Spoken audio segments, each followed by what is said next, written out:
Hoy vamos a continuar con el tema ¿Hay fecha para el retorno de Cristo? Va a ser su parte número 12 y va a servirnos para terminar de completar ese muestrario de citas de Elena White que terminaban de confirmarnos la etapa que transcurriría desde la entrada del pecado hasta el momento del retorno de Cristo, cuánto tiempo sería.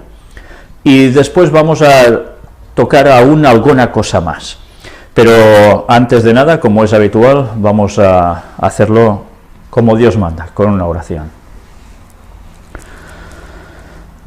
Padre, te queremos pedir, Señor, que el Espíritu Santo sea el que nos guíe a toda la verdad, que nos ayudes a entender todos estos pasajes de la Escritura, todas las citas que diste al Espíritu de Profecía de Elena White, para que pudiésemos entender todo con mucha más claridad y prepararnos para el momento de tu retorno. Ayúdanos, Señor, que por encima de cualquier pensamiento de una fecha esté la disposición de convertirnos a ti plenamente, de trabajar nuestros caracteres con tu plena ayuda para cambiar y ser como tú quieres que seamos, y de seguir atentos a todo lo que sucede, no solo para nosotros ya, sino también para ir advirtiendo al mundo de todo lo que viene, para que también muchos puedan reaccionar. Ayúdanos a tener en mente siempre que los pocos años que nos quedan aquí, que si es tu voluntad sea para que demos continuamente testimonio de tu palabra sin parar, hasta el mismo momento en que ya no pueda ser más. Bendícenos, Señor, perdona nuestros pecados. En el nombre de Jesús te lo pedimos todo. Amén. Para empezar, vamos a buscar un texto bíblico que se halla en el libro de Apocalipsis, capítulo 1, y que una vez más nos vamos a ir sorprendiendo cuando vemos a través de toda la Biblia cómo hay muchos textos que nos están denotando algo más que a veces nos costaba ver o no siempre hemos entendido con toda la claridad. Quizás a veces hemos cogido solo partes de esos textos como algo muy importante y como ciertas referencias, pero ahora sabiendo toda esta numerología simbólica con la que Dios trabaja también para decirnos algo, y hemos visto que este algo implica el retorno de Cristo incluso, vamos a leer un texto que tantas veces hemos leído y que ahora quizás aún le dará una connotación más especial, si cabe, a lo ya importante que era ese texto. Como os he dicho, aparece en el libro La Revelación o el Apocalipsis de San Juan, capítulo 1, y vamos a leer versículos del 4 al 8. Juan, a las 7 iglesias que están en Asia. Gracia y paz a vosotros, del que es, y que era, y que ha de venir, y de los 7 espíritus que están delante de su trono, y de Jesucristo, el testigo fiel, el primogénito de los muertos, el soberano de los reyes de la tierra, al que nos amó y nos lavó de nuestros pecados con su sangre, y nos hizo reyes y sacerdotes para Dios, su Padre. A él sea gloria e imperio por los siglos de los siglos. Amén.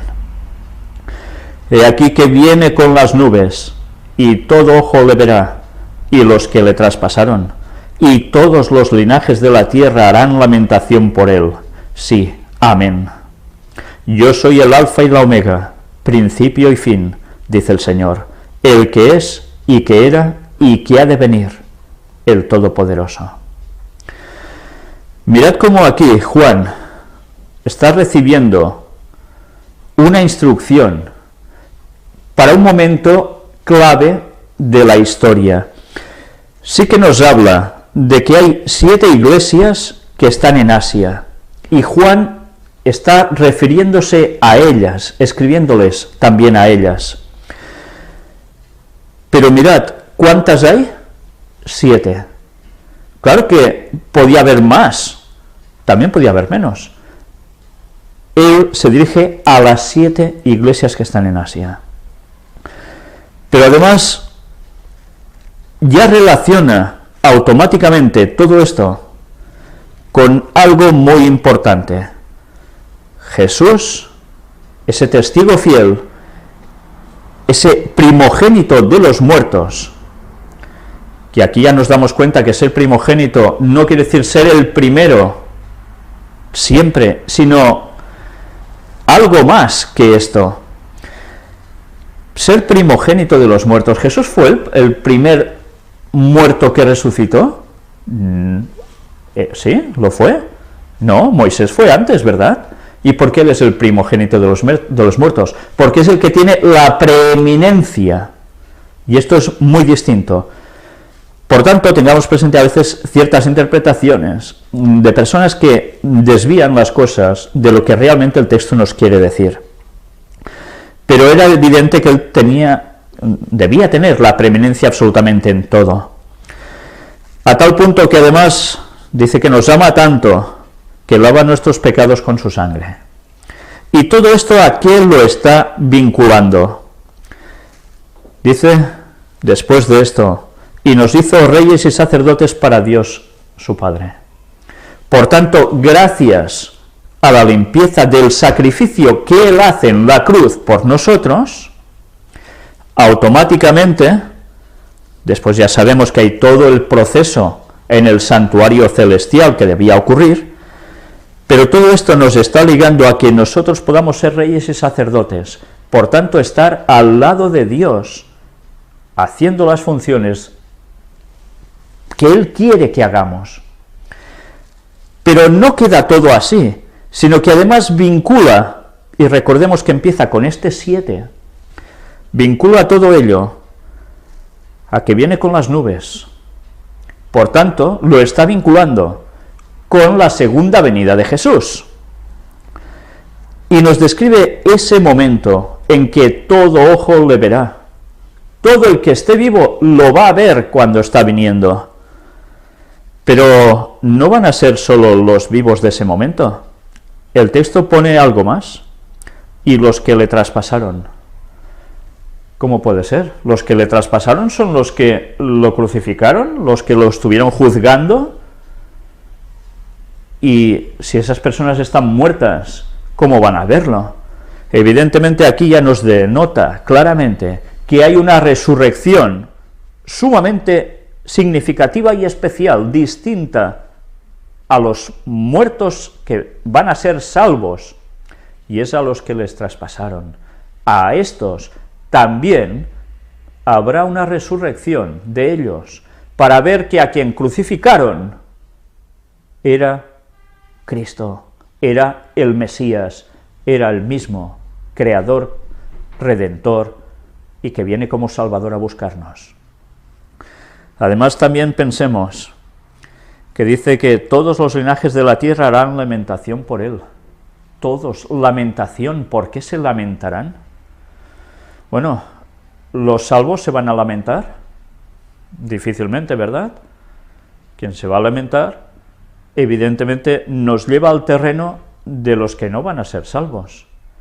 De todo el mundo va a haber personas que no van a ser salvas cuando Cristo venga, y recordemos los otros textos que piden a las rocas y a las peñas que caigan sobre ellos para no ver a Cristo.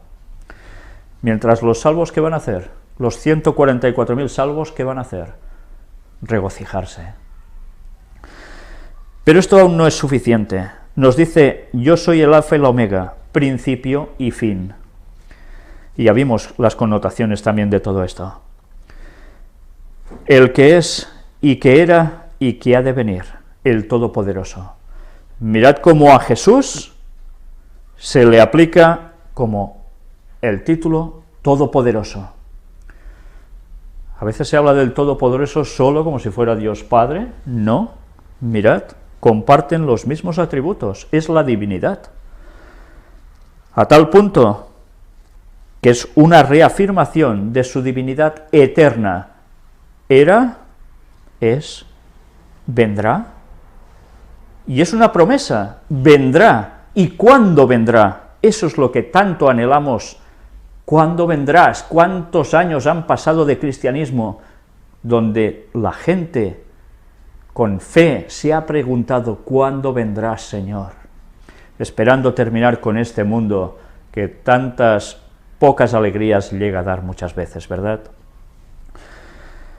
Pero también es cierto que nos ha hablado de los 7 espíritus que están delante de su trono. Mirad cómo nos está relacionando el número 7 con, que es, ya sabéis, perfección, ¿verdad? ¿Y quién es perfecto? Espíritus. El 7 como espíritus está denotando al Espíritu Santo con las 7 facultades, los 7 dones que tiene en especial, y que aparecen también en textos bíblicos.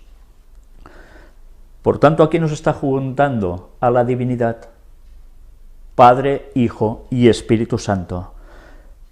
Pero además lo está relacionando directamente ¿con qué? Con el 7. Y el 7, en ese transcurso de esta semana de miles de años, en los cuales vemos como un día de la creación equivalía a 1000 años, por simbología, eso fue literal en su momento, 7 días de creación literales de 24 horas, pero al mismo tiempo, con esa simbología de los periodos que podríamos fraccionar a través de la historia, desde la entrada del pecado hasta el retorno de Cristo, y algo más allá. Por tanto, mirad como un texto que tantas veces leemos, no nos damos cuenta que se está asociando al 7 precisamente con el retorno de Cristo. ¿Y cuándo va a ser el retorno de Cristo entonces? Ya lo hemos visto a través de todos estos temas y aún iremos viendo más. Cuando se cumple el año 6000, Jesús vuelve. ¿Y eso cuándo es? Al inicio del 7º milenio. Por tanto, estos textos nos están dando la referencia de que Jesús volverá por nosotros, la divinidad vendrá por nosotros, justo cuando se cumplan esos tiempos. Y para terminar de confirmar todo lo que hemos visto hasta ahora, pero ya os digo, aún veremos más porque esta temática aún se va a alargar, vamos a entrar en las citas de Ellen White sobre los 2000 años. Y vamos a ver unas citas donde se encuentran, aquí lo tenéis, yo os voy a leer directamente los textos para darnos cuenta cómo la historia está totalmente más que bien fraccionada por parte divina, para darnos a nosotros los tiempos, para querernos decir algo, y porque durante esos tiempos iban a suceder ciertas cosas muy bien delimitadas. Satanás está haciendo activamente sus planes para el postrer gran conflicto, en el que todos tomarán posiciones. Después que el Evangelio se ha venido proclamando en el mundo durante casi 2000 años, Satanás presenta todavía a los hombres y mujeres la misma escena que presentó a Cristo. En forma prodigiosa despliega ante ellos los reinos de este mundo en su gloria. Los promete a todos los que quieran postrarse y adorarle. Así trata de poner a los hombres bajo su dominio. ¿Qué le dijo a Jesús? Todo esto te daré, si postrado me adorares. Y así nos va dando caramelitos, pensándonos que nos está dando un reino impresionante. Y es todo una bazofia, una auténtica piltrafa lo que nos da, para sustituir lo que Dios nos quiere dar. Pero mirad qué dice, cuando ella escribe, durante casi 2000 años, no dice 2000 años justos, ¿por qué? Porque en los tiempos de Ellen White, esos 2000 años aún no se cumplían, faltaban, cuando ella escribió esto, 100 y pico de años hasta nuestra época. Por tanto, aún quedaba un poco más hasta el retorno de Cristo. En el siguiente texto nos dice, alcance de la oración de Cristo. La oración de Cristo no es solo en favor de los que ahora son sus discípulos, sino de todos los que crean en Jesús por medio de la palabra de sus discípulos, hasta el fin del mundo. Jesús estaba por entregar su vida para sacar a la luz la vida y la inmortalidad. Cristo, en medio de sus sufrimientos y del rechazo de que es objeto todos los días por parte de los hombres, observa a través de 2000 años a su Iglesia que existirá en los días finales, antes del fin de la historia de la tierra. Por tanto, ¿cuánto tiempo observa Cristo desde sus sufrimientos evidentemente, cuando iba a morir en la cruz. Justo en ese momento en que él termina su vida como hombre, pero claro, no se queda aquí, se va al cielo, ¿y qué hace? Observa a su iglesia durante cuánto tiempo, hasta el fin de la historia de la tierra, hasta los días finales, que observa a su iglesia, que dura hasta entonces, 2000 años. Ni uno más, ni uno menos. No por casi, no, aquí ya no son casi, porque aquí habla del momento preciso, 2000 años. Vamos a ver otra cita. Satanás está trazando sus planes diligentemente para el último gran conflicto, cuando todos han de definir su posición.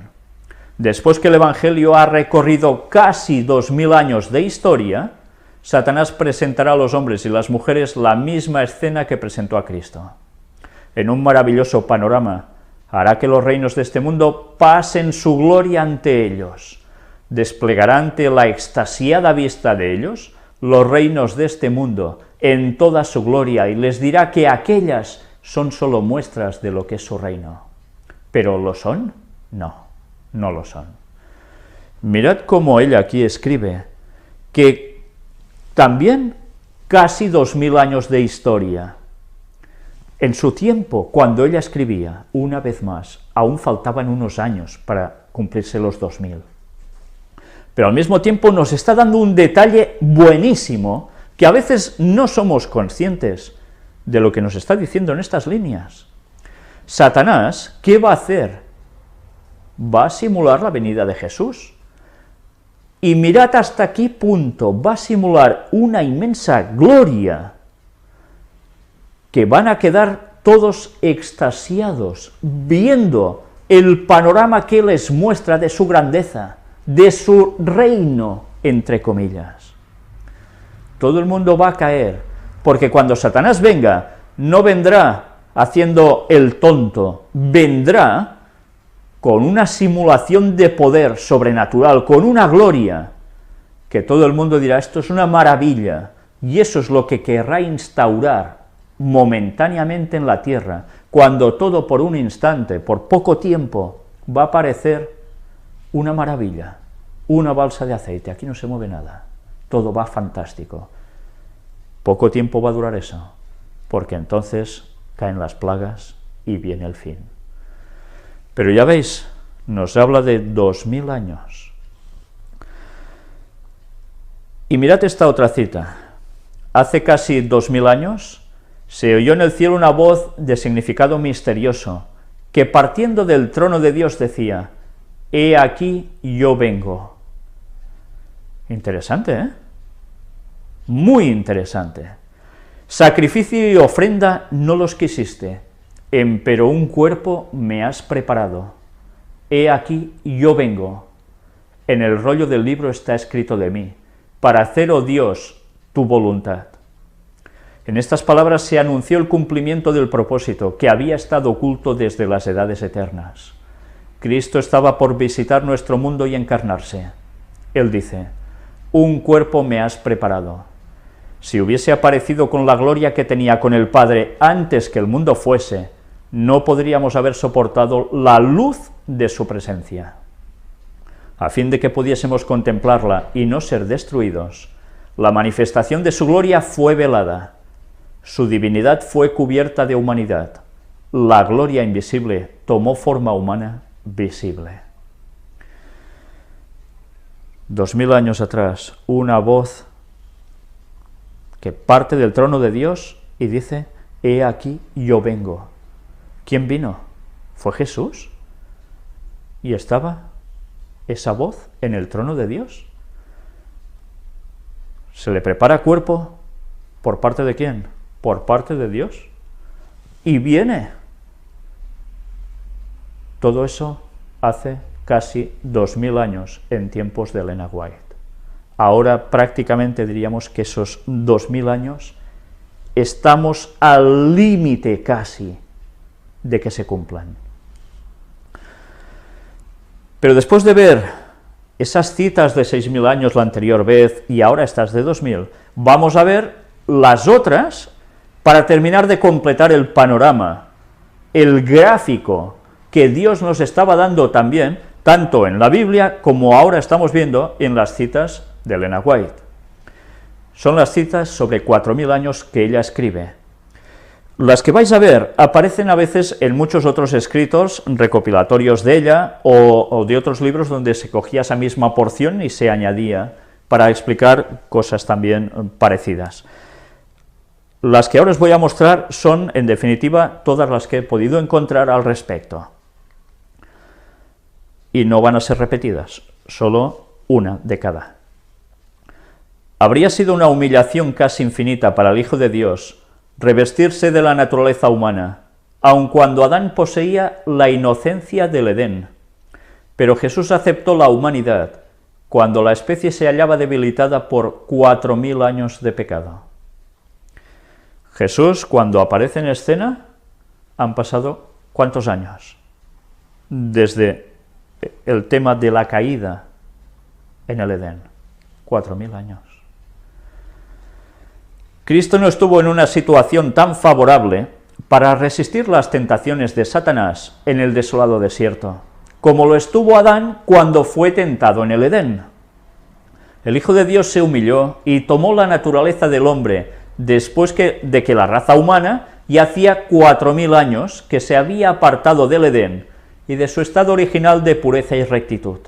Durante siglos el pecado había estado dejando sus terribles marcas sobre la raza humana, y la degeneración física, mental y moral prevalecía en toda la familia humana. O sea, todo lo contrario a la evolución, de ser perfectos para abajo. La evolución nos pinta que de ser nada a ser una maravilla. Qué contraste, cómo tuerce Satanás todo el panorama.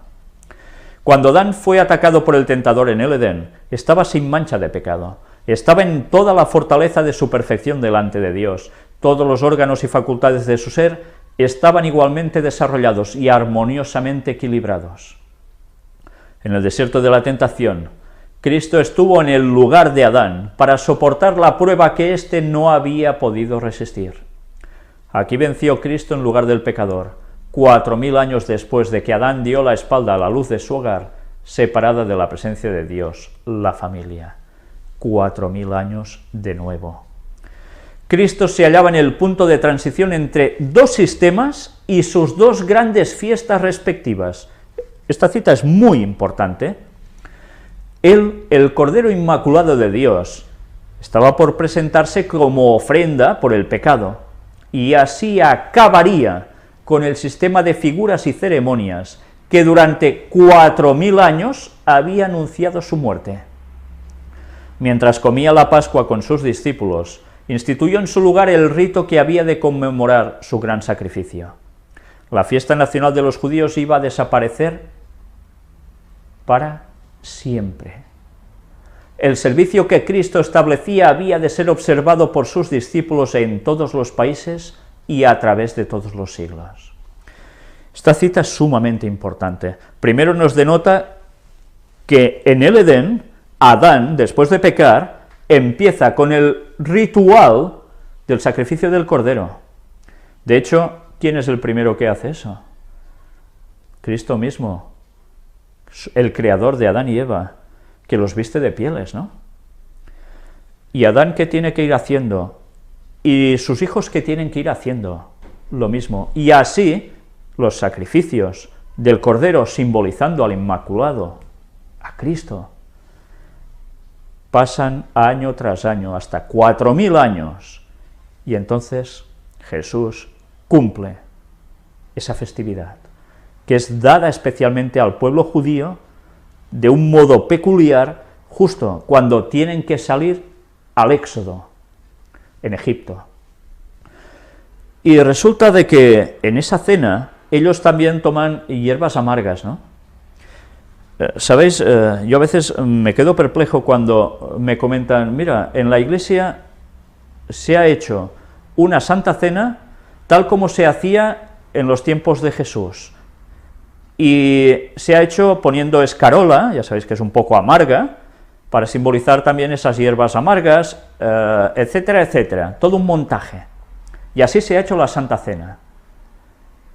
Hermanos, cuidado, porque estamos haciendo el pollino, literalmente el pollino, porque esto es judaizar. Él sustituye la fiesta que conmemoraba la salida de Egipto por su muerte en la cruz, que es lo que simbolizaba todo lo que ellos estaban haciendo en Pascua. Por tanto, no judaicemos y volvamos a lo de antes cuando Él termina con este sistema. Estemos atentos, porque hay cosas que nos están colando que ya no nos tocan, si no, estamos casi negando el sacrificio de Cristo en la cruz. ¿Seamos conscientes de eso? ¿Somos como judíos que no aceptan a Jesús como el Mesías? Que no. Pues ¿por qué hacemos eso? Cuidado con estas tonterías, porque estamos negando el sacrificio de Cristo, aunque no pueda parecerlo. Ya veis su importancia. Pero volviendo a esto, nos damos cuenta que todo ese sistema de figuras y ceremonias que duraron 4000 años hasta el momento de la muerte de Cristo en la cruz, se acabó. A partir de ahora, nuestra festividad es la Santa Cena y el lavamiento de los pies. Pero no caer en cosas que los judíos aún han seguido haciendo años y años por no aceptar a Jesús como el Mesías. Y en esta otra cita nos dice, y San Pablo dice, si los muertos no resucitan, tampoco Cristo resucitó. Y si Cristo no resucitó, vuestra fe es vana, aún estáis en vuestros pecados. Entonces también los que murieron en Cristo perecieron. 1 Corintios 15, 16 al 18. Si desde hace 4000 años los justos al morir hubiesen ido directamente al cielo, ¿cómo habría podido decir San Pablo que si no hay resurrección, también los que murieron en Cristo perecieron? No habría necesidad de resurrección. Cita los 4000 años para decirnos esto, tachando de absurdo el razonamiento de que cuando uno se muere, automáticamente va al cielo. Es absurdo. Cualquier persona que razone un poco se da cuenta de la ilógica que algunas creencias que se dicen cristianas están utilizando en sus credos. Es contrario totalmente a la Escritura. Cuando uno muere, se queda aquí, no se va al cielo. ¿Por qué resurrección? ¿Por qué vendrá Cristo a resucitar a los muertos? Si ya están vivos en otras partes, ¿por qué otra vez hacerlos venir aquí para que resuciten? Qué bobada, ¿no? Pero ya veis, 4000 años. Durante 4000 años la familia humana había estado perdiendo fuerza física y mental, así como valor moral, y Cristo tomó sobre sí las flaquezas de la humanidad degenerada. Únicamente así podía rescatar al hombre de las profundidades de su degradación. Ya veis, él no vino como un ser perfecto como Adán, de unos 4 y pico metros de altura o más, no sé, un hombre inmenso, perfecto en todo su esplendor. Vino prácticamente como cualquiera de sus coetáneos, un poco mejor dotado, pero no una exageración. Satanás indujo a los hombres a pecar y el plan de la redención fue puesto en práctica. Durante 4000 años Cristo estuvo obrando para elevar al hombre y Satanás para arruinarlo y degradarlo. Y el universo celestial lo contempló todo. El universo celestial, ¿nos está hablando solo de ángeles? No. Hay seres en otros mundos que están muy expectantes de lo que acontece aquí, porque sufren por nosotros. Ellos no cayeron como cayó este mundo. Pero ya veis, todo este proceso, 4000 años. Y mirad esta cita también. Satanás había tenido tanto éxito en engañar a los ángeles de Dios y en la caída del noble Adán, que pensó que tendría éxito en vencer a Cristo y en su humillación. O sea, en vencer a Cristo en su humillación. Como pensando, mira, como lo voy a humillar, entonces saltará, sacará su divinidad y ya está, ya he vencido yo, porque habrá aprovechado su divinidad para su bien. Por tanto, la ley humanamente no se podía cumplir. Y Satanás vencía, demostrando eso al universo. Eso pensaba él. Contempló con gozo placentero el resultado de sus tentaciones y el aumento del pecado en las continuas transgresiones de la ley de Dios por más de ¿cuántos años? De 4000 años. ¿Por qué ahora dice por más de 4000 años? Más de 4000 años de transgresiones, porque los ángeles pecaron antes de la humanidad. Esto no lo escribe Elena White, lo he escrito yo, pero es para que veamos lo que nos está diciendo el texto. La vez que ella habla de más de 4000 años, hasta la muerte de Cristo en la cruz, no es porque Adán y Eva hasta él pasaron más de 4000 años, desde que ellos pecaron, no, sino que está hablando de lo que Satanás había vivido ya antes, y era esa sublevación, esa rebelión de los ángeles que le siguieron a él. Evidentemente eso no aconteció cuando todo estaba aquí, sino antes. Mirad que nos va diciendo ya, aún hay más citas sobre 4000 años. El Salvador del mundo no tenía controversia con Satanás, que había sido expulsado del cielo porque no era más digno de un lugar allí. El que pudo influir en los ángeles de Dios contra su gobernante supremo y contra su hijo, su amado comandante, y atraer su simpatía para él, Satanás, era capaz de cualquier engaño. Durante 4000 años había estado luchando contra el gobierno de Dios y no había perdido nada de su habilidad o poder para tentar y engañar. Una vez más, 4000 años. Durante 4000 años, Satanás había estado luchando contra el gobierno de Dios y había obtenido fortaleza y experiencia de su decidida práctica. Claro, ya dicen que el diablo sabe más por viejo que por diablo, ¿no? Los hombres caídos no tenían las ventajas de Adán en el Edén. Habían estado separados de Dios durante 4000 años. Habían disminuido más y más la sabiduría para comprender y el poder para resistir las tentaciones de Satanás, al punto que éste parecía reinar triunfante en la tierra. El apetito y la pasión, el amor del mundo e insolentes pecados eran las grandes ramas del mal de las cuales crecían toda suerte de crímenes, violencias y corrupción. Ese fue el momento determinado para que Jesús apareciera en escena. 4000 años de historia, cuando había esa situación. Curiosamente, desde entonces, desde esa muerte de Cristo en la cruz, hasta nosotros, casi, llevamos 2000 años. Y la situación está prácticamente ya igual. ¿Qué pensamos que va a suceder entonces ahora? Otra cita más. En el desierto de la tentación, Cristo estuvo en el lugar de Adán para soportar la prueba que éste no había podido resistir. Aquí venció Cristo en lugar del pecador, 4000 años después de que Adán dio la espalda a la luz de su hogar. Separada de la presencia de Dios, la familia humana se había apartado cada vez más en cada generación sucesiva de la pureza, la sabiduría y los conocimientos originales que Adán poseyera en el Edén. Interesante, ¿eh? Hasta de los conocimientos originales. Cristo llevó los pecados y las debilidades de la raza humana tal como existían cuando vino a la tierra para ayudar al hombre. Con las debilidades del hombre caído sobre él, en favor de la raza humana había de soportar las tentaciones de Satanás en todos los puntos en los que pudiera ser atacado el hombre.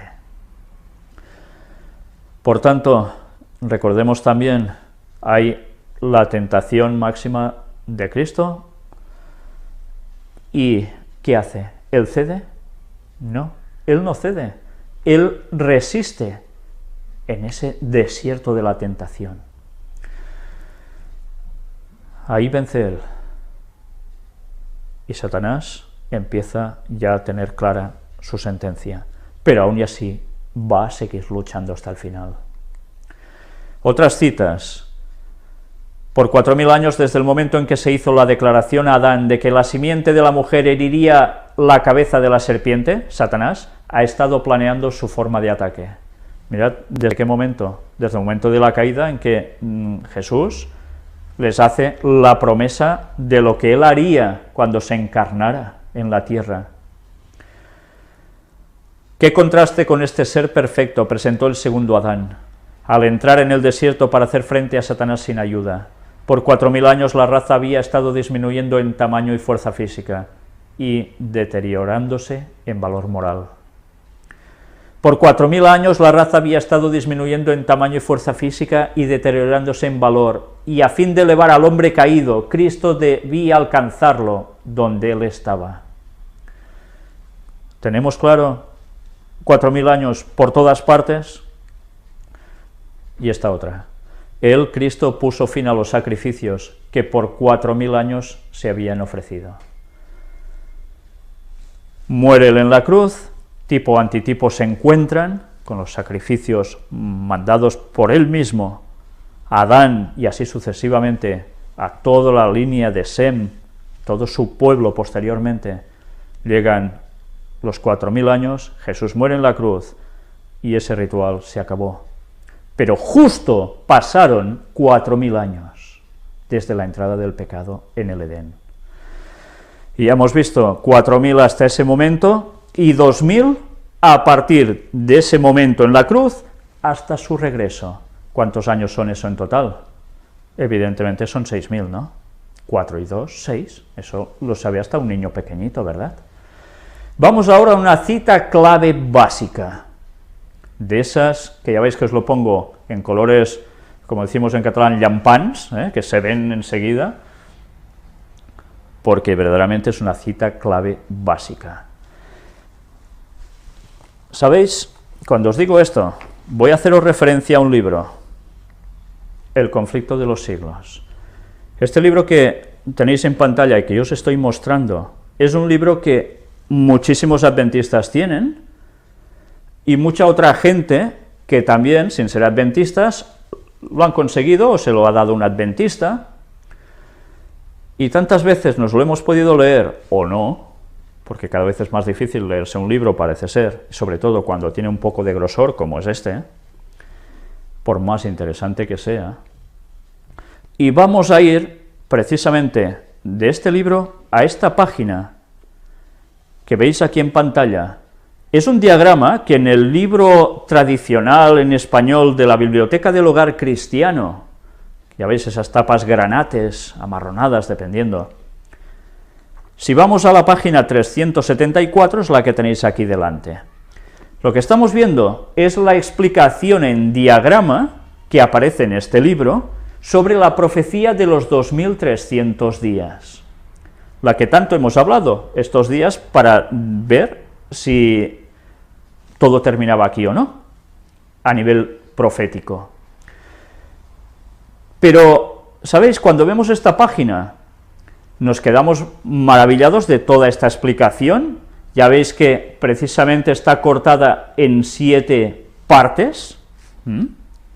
Bueno, sería una casualidad que en el diagrama apareciera ya así, por el contenido bíblico que se refleja aquí.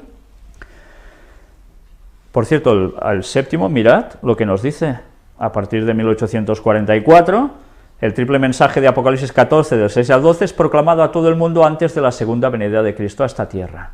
Esta profecía yo directamente no la he tratado en el estudio bíblico, ya la trataremos próximamente, si Dios quiere, para explicar un poco todo esto, aunque evidentemente podéis encontrar muchas personas que han hecho predicaciones sobre este tema, podéis encontrar buenos libros que lo dan con todo lujo de detalles, pero bien, ya sabéis que a veces para completar las cosas no está de más dar algún toque extra a lo que ya conocemos, o bien dar lo que ya sabemos, para tener unas nociones claras de esta profecía, que ya veis que está siendo vital para todo el tema que estamos tratando.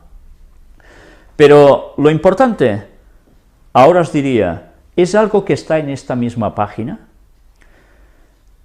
que está marcado en uno de estos puntos, en la línea horizontal, bajo la cruz. Es el punto número 4, precisamente. Y marca la cruz como el año 31, el año en el que Cristo muere en la cruz. Y tened esto claro, no es en el año 34 cuando Cristo muere en la cruz, es en el año 31, y esto lo terminaremos de demostrar si conviene, porque quizás hay personas que tienen dudas sobre ello, aunque la historia es clarísima al respecto, clarísima, porque si no entendemos que en este año acontece la muerte de Cristo en la cruz, nos vamos a perder el norte, yo diría que hasta el oriente, nunca mejor dicho, ¿eh? Año 31, muere Cristo en la cruz. Mirad cómo aquí nos dice, punto número 4, vamos a leer qué nos dice. El Mesías príncipe fue cortado a la mitad de la semana, cuando fue crucificado en el año 31 de nuestra era. A la mitad de la semana, decía el texto, la profecía de Daniel. Todo lo otro no os lo voy a contar ahora, en su momento lo haremos, pero quisiera leeros la parte de abajo directamente, donde dice los 2300 días. Este periodo profético, el más largo de la Biblia, había de extenderse, según la profecía de Daniel, desde la salida de la palabra para restaurar y edificar a Jerusalén hasta la purificación del santuario. La orden de reedificar a Jerusalén se dio en 457 a.C. 70 semanas, o sea, 490 años, ya sabéis, el día por año, debían cortarse para los judíos, y al fin de este periodo, en el año 34 de nuestra era, se principió a predicar el Evangelio a los gentiles. Desde que comenzó el periodo en 457 antes de Jesucristo, que es cuando hay ese edicto, hasta el Mesías príncipe, iba a haber 69 semanas, 483 años. Precisamente en el momento predicho, en el otoño del 27 de nuestra era, Jesús fue bautizado en el Jordán por Juan Bautista, que era su primo. Fue también ungido del Espíritu Santo e inició su ministerio público. A la mitad de la semana, 3 años y medio más tarde, el Mesías fue cortado. Todos sabemos que el ministerio de Jesús duró 3 años y medio. El período completo de los 2300 días se extendía de 457 a.C. hasta 1844 de nuestra era, cuando se inició en el cielo el juicio investigador. Bien, de esto sí que hemos hablado en estudios bíblicos, pero esa era la profecía de los 2300 días, terminaba en 1844. Pero ahora yo lo que os quiero destacar es algo que está en esta página, pero está además justo en la página que tenéis al lado. Yo no sé cuántos años nos hemos leído este libro, ni cuántas personas lo han hecho, pero qué poca cuenta nos dábamos de lo que el Espíritu de Dios había transmitido a través de Elena White en este escrito, para darnos el mensaje, el conocimiento, sin margen de error alguno, del momento del retorno de Cristo. De esta página, que tenéis al lado, lo que vais a ver, si tenéis este libro en vuestras casas, si no ya os lo podéis ir a comprar rápidamente o pedirlo a una iglesia adventista o bajarlo por internet, que lo encontraréis, El conflicto de los siglos, de Elena White, vais a ver en esta página la explicación más clara aún sobre el diagrama. Y vamos a ir no a la primera parte de esa página, al primer párrafo, ni al segundo, sino al tercero. Después aún hay otro debajo. Nosotros nos vamos a quedar en el tercero, en el más pequeño de los párrafos que aparece en este increíble libro, que gracias a Dios podemos tener aún. ¿Y qué vamos a ver aquí? Estad atentos. Estad atentos porque lo que vais a ver ahora es la cita clave de Elena White, sin lugar a dudas, para todo lo que estamos tratando. A la mitad de la semana hará cesar el sacrificio y la ofrenda. En el año 31 de Jesucristo, 3 años y medio después de su bautismo, nuestro Señor fue crucificado. Recordemos que él, ¿cuántos años tenía? 33, ¿eh? Hay un desfase en la historia cuando se hizo el diagrama de la historia humana, pero él murió con 33 años y medio, ¿no? Y murió en el año 31 de la era cristiana. Con el gran sacrificio ofrecido en el Calvario, terminó aquel sistema de ofrendas que durante 4000 años había prefigurado al Cordero de Dios. El tipo se encontró con el antitipo, y todos los sacrificios y oblaciones del sistema ceremonial debían cesar. Resulta que en el año 31 de nuestra era, cuando Jesús muere en el Calvario, ¿cuántos años se han cumplido justos, precisos, en ese mismo momento? Desde la entrada del pecado, el principio del proceso de sacrificar el Cordero simbolizando al Mesías que vendría y moriría en la cruz. 4000 años justos desde ese momento hasta su muerte en la cruz. Y si son 6000 años de historia de la humanidad justos y precisos, si en el año 31 habían pasado 4000 años, ¿cuándo vuelve Jesús? Yo no me estoy inventando nada. Esto lo está diciendo Dios a través de la pluma de Elena White. Adventistas, que no queráis pensar en que puede haber fecha para el retorno de Cristo. ¿Creéis en Elena White o no creéis en Elena White? ¿Creéis en la historia o no creéis en la historia bíblica? Algunos podrán decir, bueno, es que no es seguro que fuera en esta época. ¿Que no es seguro? Hay todos los indicios que queráis al respecto. Pero además, algunos podrán decir, es que no sabemos el momento exacto en que hubo la transgresión de Adán y Eva. Algunos creen que hasta fue un mito, que no existieron. Vamos a mostrar muchas cosas bíblicas y de historia que nos van a hacer comprobar que justo fueron 4000 años de historia hasta ese momento, ni más ni menos. Por tanto, sobre todo ahora me dirijo a adventistas. ¿Podéis contradecir la palabra de Dios? 4000 años de historia hasta ese momento, año 31. Si van a ser 6000 años de historia, ¿cuántos años debéis sumar a este año 31? Para saber el momento del retorno de Cristo. No os estoy hablando de día y hora, os estoy hablando lo que Elena White escribió por su pluma. Vamos a ver ahora el deseado de todas las gentes. Haced esto en memoria de mí. He considerado conveniente mostrar este capítulo aquí, porque da algunas nociones que a veces nos pasan por alto y que conviene que recordemos. El momento de la Pascua, el momento en que Él iba a ser sacrificado, el momento en que comparte con sus discípulos el pan y el vino. ¿Qué tipo de vino? Algunos dirán, bueno, vinillo, se pondrían contentos. No, no, era vino sin fermentar. Vamos a ver todo esto. El Señor Jesús, la noche que fue entregado, tomó pan, y habiendo dado gracias, lo partió y dijo, tomad, comed, esto es mi cuerpo que por vosotros es partido. Haced esto en memoria de mí. Asimismo tomó también la copa, después de haber cenado, diciendo, esta copa es el nuevo pacto en mi sangre. Haced esto todas las veces que bebiereis, en memoria de mí.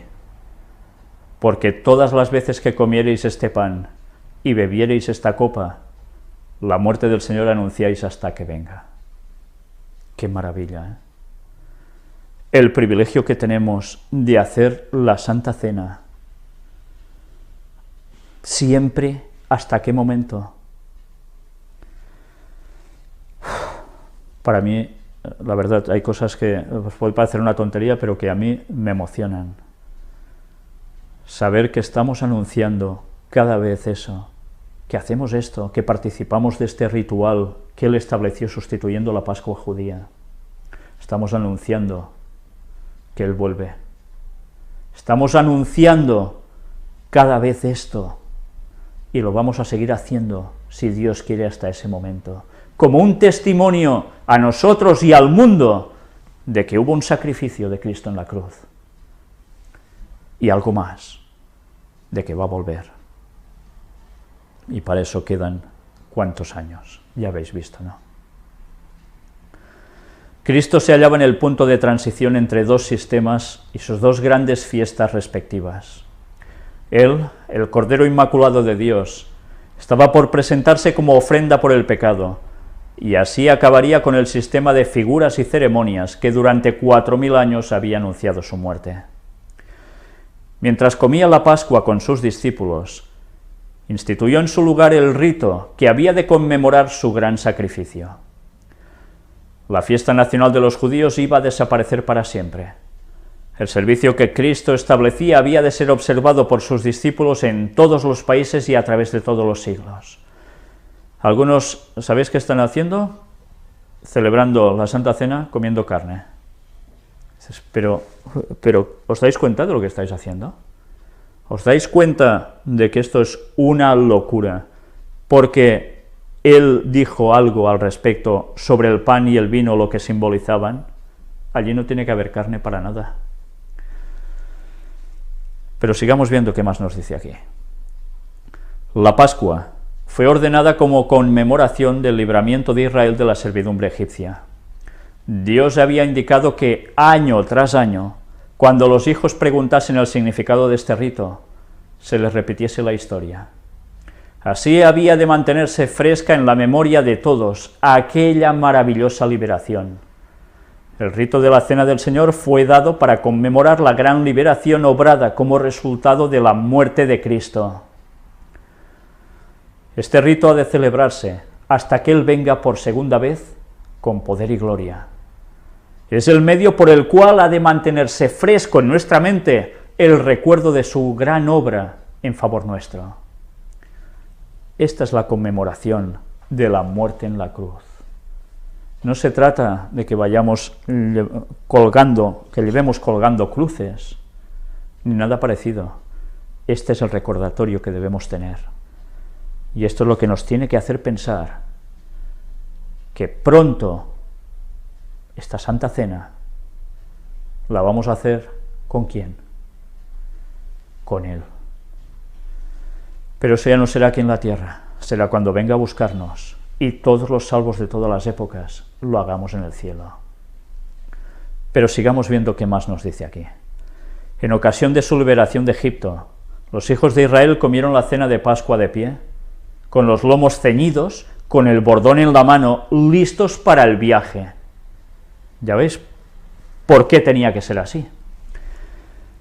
La manera en que celebraban este rito armonizaba con su condición, porque estaban por ser arrojados del país de Egipto e iban a empezar un viaje penoso y difícil a través del desierto. Pero en el tiempo de Cristo las condiciones habían cambiado. Ya era otra historia, nunca mejor dicho. Ya no estaban por ser arrojados de un país extraño, sino que moraban en su propia tierra. En armonía con el reposo que les había sido dado, el pueblo tomaba entonces la cena pascual en posición recostada. Mirad que se les había dado reposo. ¿Recordáis cómo hay un texto en Hebreos que dice, no entraréis en mi reposo? Y ahora esto debe hacer pensar a muchos que no guardan el sábado porque ya hemos entrado en su reposo. Cuidado, ellos entraron en ese reposo y no guardaban el sábado. Sí, porque nosotros hemos de ser distintos. Cuando el sábado es para siempre, es perpetuo. Cuidado con lo que hacemos, porque nos estamos jugando la salvación y no son bromas. Se colocaban canapés en derredor de la mesa, y los huéspedes descansaban en ellos, apoyándose en el brazo izquierdo y teniendo la mano derecha libre para manejar la comida. En esta posición un huésped podía poner la cabeza sobre el pecho del que seguía en orden hacia arriba, y los pies, hallándose al extremo exterior del canapé, podían ser lavados por uno que pasase en derredor de la parte exterior del círculo. ¿Os habéis fijado? ¿Cómo estaban dispuestos? En círculo. Si no entendemos el significado del círculo, si no hemos visto los temas de puertas dimensionales, donde estuvimos presentando todo esto con el significado de dónde vamos a ir, de nuestro ya tan conocido Orión, y que tanto estamos deseando pasar por allí, para estar con Cristo para siempre. Pero bien, si no sabéis de qué va, os remito, buscar los temas de puertas dimensionales que presenté en su momento y que últimamente seguimos haciendo con Ángel, para que veáis lo importante de hacer esto en círculo, como tantas otras cosas que pasaron en la antigüedad con el pueblo hebreo, que aparecen en nuestras Biblias, diseñadas y dispuestas en círculo. Que evidentemente Satanás, como era de esperar, hacía su plagio, y que hacía también en cosas de satanismo, cerrar las cosas con círculo, estrellas de 5 puntas, a veces de 6, con velas, etcétera, etcétera, para hacer sacrificios, invocar a demonios, abrir puertas dimensionales, ¿entendéis? Pues bien, dicho esto, mirad qué más continúa. Cristo estaba todavía a la mesa, en la cual se había servido la cena pascual. Delante de él estaban los panes sin levadura, que se usaban en ocasión de la Pascua. Eran panes sin levadura, ¿eh? El vino de la Pascua, exento de toda fermentación, estaba sobre la mesa, o sea que no tenía alcohol para nada, y el pan no estaba leudado, por tanto no crecía. El vino de la Pascua era sin alcohol, lo que ahora se conoce más como mosto, quizás, ¿no? Nada que fuese corrompido por la fermentación, símbolo de pecado y muerte, podía representar al Cordero sin mancha y sin contaminación. Y me he dejado una frase antes que dice: estos emblemas empleó Cristo para representar su propio sacrificio sin mácula. ¿Cómo iba a haber alcohol en el vino si iba a simbolizar su perfección hasta en su sangre? Hay cosas que no cuadran, ¿os dais cuenta? Siempre recordaré una vez cuando además estuve en una ceremonia que estaban haciendo los llamados la Iglesia de los Santos de los Últimos Días, más conocidos popularmente como los mormones, cuando precisamente ellos oficiaban la Santa Cena, y me quedé perplejo, ya no hablo del vino, sino ahora refiriéndome al pan, que era pan, y ahora diréis, este hombre está haciendo propaganda. Bueno, es lo que aquí se conoce como el pan Bimbo. Supongo que esto está repartido, bueno, a saber por cuántas partes de este mundo. Es un pan de molde, muy flojo, grande. Esto era el modo ideal de representar a Cristo sin mácula, sin fermentación, sin levadura, que ya vimos que por los textos bíblicos se refería al pecado. Si representaba a Jesús tenía que ser algo sin leudar, porque fue hecho rápido cuando salieron de Egipto, porque se tenían que ir deprisa, y si no había levadura, el pan crecía, no, quedaba como una torta, una cosa plana. Ese es el pan que ellos comían, ese es el pan que debe ser utilizado en la Santa Cena, y el mosto, evidentemente. Por tanto, recordemos que cuando hacemos ese ritual, estamos conmemorando la muerte de Cristo, su sacrificio por nosotros, y que debemos seguir haciendo esto en memoria de que Él volverá a buscarnos hasta el día en que lo haga, y después lo haremos con Él y todos los redimidos en el cielo. Y ahora vamos a ver textos y citas fundamentales. Son las básicas que hemos venido mostrando en estos días para que las tengamos ya claras, las tengamos ya absorbidas como totalmente nuestras para esta temática que es tan vital para todos nosotros. El primer texto, Amós 3, del 6 al 8, donde nos decía: ¿se tocará la trompeta en la ciudad y no se alborotará el pueblo? ¿Habrá algún mal en la ciudad el cual Jehová no haya hecho? Porque no hará nada Jehová el Señor, sin que revele su secreto a sus siervos los profetas. Si el león ruge, ¿quién no temerá? Si habla Jehová el Señor, ¿quién no profetizará? Ya estuvimos hablando de ese contexto, ¿eh? No os lo voy a repetir ahora, para caer en redundancias, pero en cambio, sí que os destacaré evidentemente el versículo central, porque no hará nada Jehová el Señor sin que revele su secreto a sus siervos los profetas. Bueno, en definitiva, la vinculación de todo, también con el momento del retorno de Cristo, el sonido de trompeta. Creemos que Él iba a venir para sorpresa total nuestra. Aunque estuviésemos atentos a los acontecimientos, ¿no podríamos saber el momento de su venida? No estoy hablando de día y hora, ¿eh? Dos textos paralelos para las simbologías, códigos de la Biblia. Segunda de Pedro 3:8. Mas, oh amados, no ignoréis esto, que para con el Señor un día es como 1000 años y 1000 años como un día. Salmos 90, versículo 4. Porque 1000 años delante de tus ojos son como el día de ayer que pasó, y como una de las vigilias de la noche. Por tanto, un día igual a 1000 años igual a un día, 6 días de la creación igual a 6000 años de pecado de la humanidad, séptimo día de la creación igual al sábado, igual al milenio, a nuestro descanso. Y otro texto más.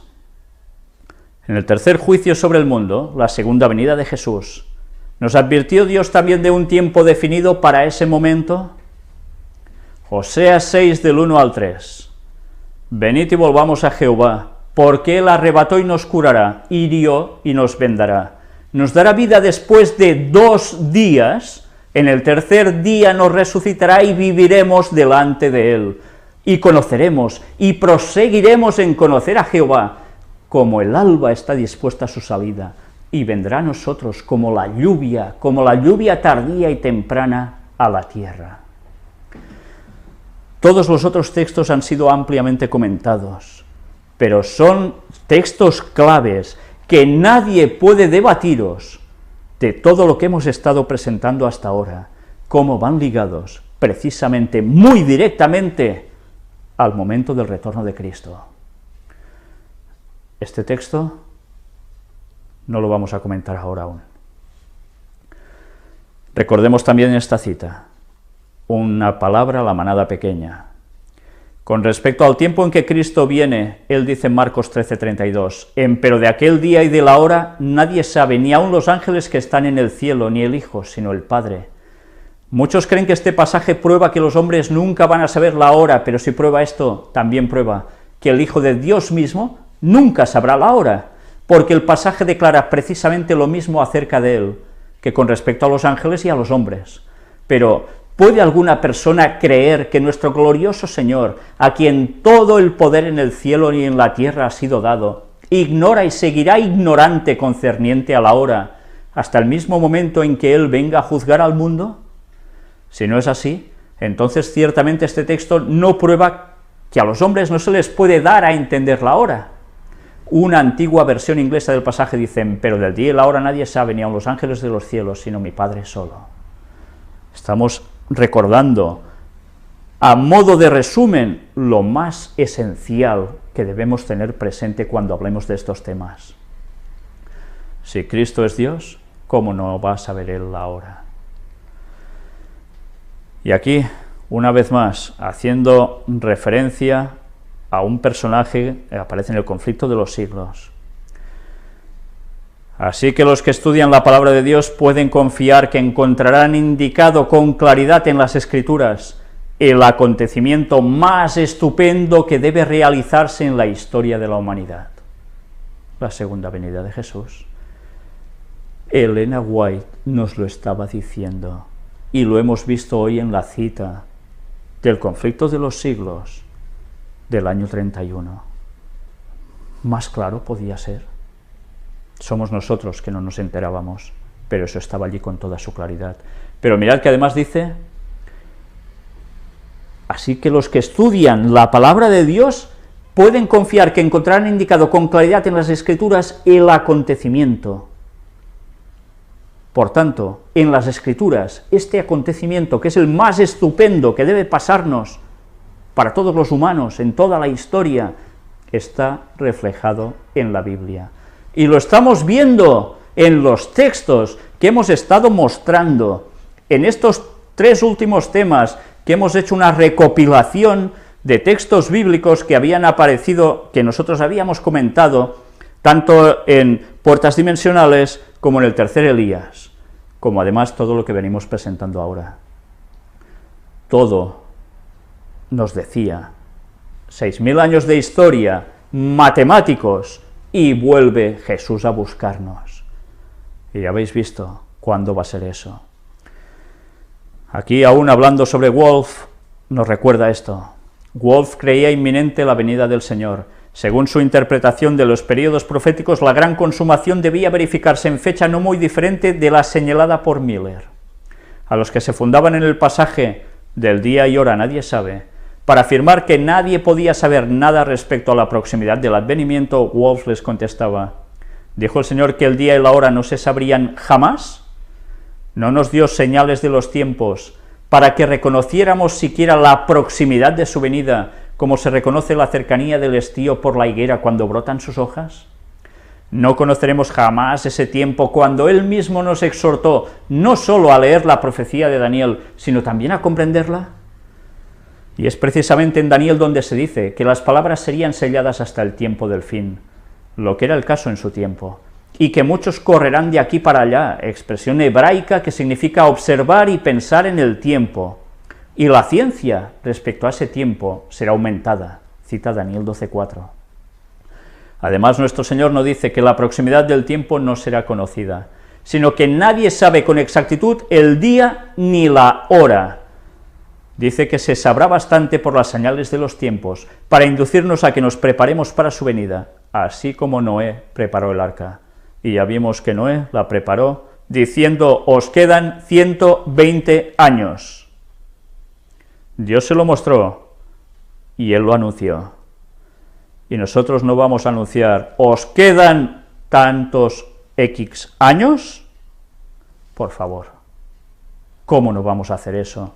Además de ver las señales de los tiempos y mostrárselos, para que vean que lo que estamos diciendo no son bromas, todo acontece como estaba profetizado. Creemos que el momento del retorno de Cristo, que está escrito cuándo va a ser, justo, va a ser otro, es una falsedad. No podemos hacer risa, ¿verdad? Aquí hay algo que debemos tener en cuenta. Mirad cómo cuando Wolf escribe esto, hace una especificación muy interesante, que nosotros vamos a tratar en la próxima temática. Muchos correrán de aquí para allá. Expresión hebraica, que significa observar y pensar en el tiempo. Claro, nosotros ¿cómo lo cogemos enseguida? Bueno, todos van arriba y abajo, se desplazan tan rápidamente con los medios de transporte que hay, etcétera, etcétera. Pero es más que eso. Es una expresión hebraica que significa observar y pensar en el tiempo. Por tanto, ¿qué debemos hacer nosotros? Lo mismo, observar y pensar en el tiempo. Pero además, por si fuera poco, hemos de ver qué significa el día y la hora como expresión hebraica. Ya veis que con el paso de los años, y al dejar algunos los planteamientos judíos, pasan los años, pasan las generaciones, y las frases, para nosotros, quizás cogen una connotación que realmente no querían decir en el original hebreo para su época. Deberemos ver qué quería decir para los judíos la expresión día y hora que Cristo utilizó. Porque hay cosas que debemos saber, y no podemos decir: ah, no, es que esto no está especificado en la Biblia. Las expresiones hebraicas forman parte, para comprender los textos, darnos una riqueza aún más abundante de conocimiento, y Dios quiere transmitirlo. ¿Nos vamos a negar a su conocimiento? Pues deberemos saber esas cosas para poder terminar de dar más argumentos para ver con claridad que hay el momento del retorno de Cristo muy bien definido en las Escrituras. La cita clave de hoy que me gustaría que os quedase en vuestras mentes para siempre. A la mitad de la semana hará cesar el sacrificio y la ofrenda. En el año 31 de Jesucristo, 3 años y medio después de su bautismo, nuestro Señor fue crucificado. Con el gran sacrificio ofrecido en el Calvario terminó aquel sistema de ofrendas que durante 4000 años había prefigurado al Cordero de Dios. El tipo se encontró con el antitipo y todos los sacrificios y oblaciones del sistema ceremonial debían cesar definitivamente. Tengamos esto en mente. ¿Creéis que Elena White mentía cuando escribía? ¿Creéis que no es inspirada por Dios? Si a través de todas las temáticas que un servidor ha presentado, no habéis visto aún cómo esta señora fue totalmente profeta de Dios, ya no sé qué más mostraros para que lo entendáis. Pero rechazar, cuando Dios levanta a un profeta, es rechazar la palabra de Dios, es rechazar lo que Dios quiere para nosotros. Ella escribió en el año 31, y además la historia nos corrobora que realmente en el año 31 Jesús muere en la cruz. Si hasta entonces pasaron 4000 años, y vamos a demostrarlo por genealogías y demás, ¿qué cálculo más hemos de hacer? Entrada del pecado en Edén, 4000 años, muerte de Cristo en la cruz, año 31 de la era común, de la era cristiana, es el momento de la crucifixión de Cristo. 2000 años más después de la crucifixión de Cristo, que fue en el año 31, nos lleva hasta el momento de la segunda venida de Jesús. 31 años, más 2000 años que faltaban aún por cumplir desde ese momento. ¿Sabéis sumar, verdad? Creo que sí, que hasta un niño de 3-4 años os podrá hacer esa suma. ¿Creéis que esto es una mentira que un loco se ha inventado?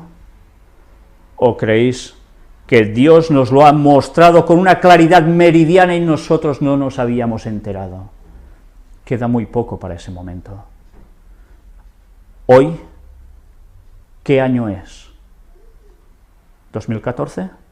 Sí, ¿no? ¿Cuántos años nos quedan para ese evento? ¿Nos estamos preparando para ello? ¿Nos preparamos día a día para dar el mensaje de amonestación a la gente de que todo está aconteciendo tal como estaba profetizado y de que el momento de su venida es tan y tan cercano? Quiere decir esto que en breve todo se va a regirar, todo va a ser realmente duro y caótico. ¿Vamos a dar este mensaje a la gente o nos vamos a callar? ¿Sabéis qué responsabilidad es esto? Si callamos, negamos la palabra de Dios. Si callamos, no damos el mensaje, y la sangre de los que van a perecer, Dios la va a pedir de nosotros. ¿Sabéis? Hemos de tener presente de que todo el mundo sabe sumar, y que todo el mundo puede llegar a través de todo lo presentado hasta ahora a una deducción muy, pero que muy simple, que todo el mundo puede entender. ¿Qué vamos a argumentar aún en contra? ¿Buscaremos más peros para ir contra el mensaje de Dios? ¿Creéis que sabiendo esto uno se puede callar? Esto lo deben saber todos los adventistas del mundo. Lo deben proclamar. Pero esto debe abrazarlo todo el mundo que quiera ser salvo.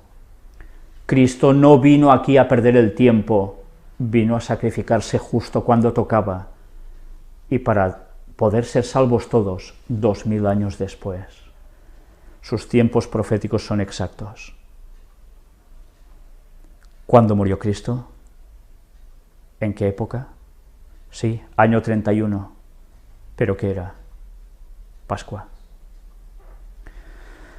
Bien, pues aún hablaremos más sobre todo esto. Pero me gustaría que este diagrama y estos números, todos los tuvierais presentes en vuestra cabeza para siempre más. Nuestra redención está cerca, muy cerca. El próximo día vamos a tratar sobre lo que os he dicho, si Dios quiere, día y hora, expresión hebraica, pero además vamos a desglosar el texto clave de Oseas 6 del 1 al 3, que fue el detonante esencial para poder darnos cuenta de todo esto. Gracias a Dios. Gracias, Espíritu Santo, que nos ha llevado la luz de conocer. Hablaremos sobre este texto. Vamos a ver paralelismos que ya estuvimos mostrando en otros lugares, en otras temáticas, que nos van a denotar que ese texto es tan clave para saber discernir el momento del retorno de Cristo. Pero bien, orad por favor, para que todos seamos humildes, que nos demos cuenta, y si estábamos equivocados, cambiemos, y que nos preparemos. No sabemos si vamos a llegar nosotros vivos a ese año. Yo no lo sé. Yo se lo pido a Dios, pero no sé si me va a conceder ser de los 144.000. Lo quiero procurar. Pero procurémoslo todos. Todos. Dios ya decidirá lo que mejor nos convenga. Pero preparémonos, porque si no llegamos a ese momento, nos hemos muerto antes, moramos en la fe de la venida del Hijo de Dios. Y recordemos que, como Elena White escribe, antes de su retorno, la gente que ha estado predicando sobre la segunda venida de Jesús y ha muerto antes de ese momento, va a resucitar también especialmente, conmemorando a esas primicias que Cristo se llevó con él cuando él resucitó al cielo. Estos van a levantarse y van a ver ese momento, junto a los vivos. Que Dios decida por nosotros si hemos de estar con los vivos o muertos en el momento de su retorno, pero que sea como sea, nosotros trabajemos para perfeccionar nuestro carácter aquí plenamente con su ayuda, para poder estar con él para siempre, justo en el año 6000, cuando empieza el 7º milenio. Vamos a terminar, una vez más, con una oración. Padre, te queremos pedir, Señor, que tú nos ayudes a cambiar, a rectificar todo lo que hacemos mal en nuestras vidas, que nos ayudes a buscar la perfección para poder ser de los 144.000, pero también a que nos ayudes a que caigan nuestros preconceptos, nuestros prejuicios, nuestras ideas que teníamos tan fijamente puestas para determinar la verdad que tú nos quieres mostrar. Ayúdanos, Señor, a ser humildes, a reconocer que necesitábamos más luz y aún la necesitamos. Pero te damos gracias por este mensaje que nos das una alegría impresionante, tremenda, maravillosa, para saber ya que ese momento está muy cercano, que nos quedan pocos años para aguantar aquí y después vienes a buscarnos. Muchas personas han vivido con esa esperanza y no lo han podido ver. Ojalá, si es tu voluntad, podamos estar de pie viendo ese momento y poder ir al cielo contigo a través de Orión, Señor, con todos los redimidos de todas las épocas por las que Cristo murió por nosotros. Bendícenos, Señor. Danos conocimiento y ayúdanos a no rechazarlo jamás, porque no queremos entrar en ese texto donde dice que mi pueblo se perdió por falta de conocimiento, por haber rechazado el conocimiento. Mi pueblo se perdió. Ayúdanos a abrazarlo, Señor, y a predicarlo. En el nombre de Jesús te lo pedimos, por su preciosa sangre. Amén.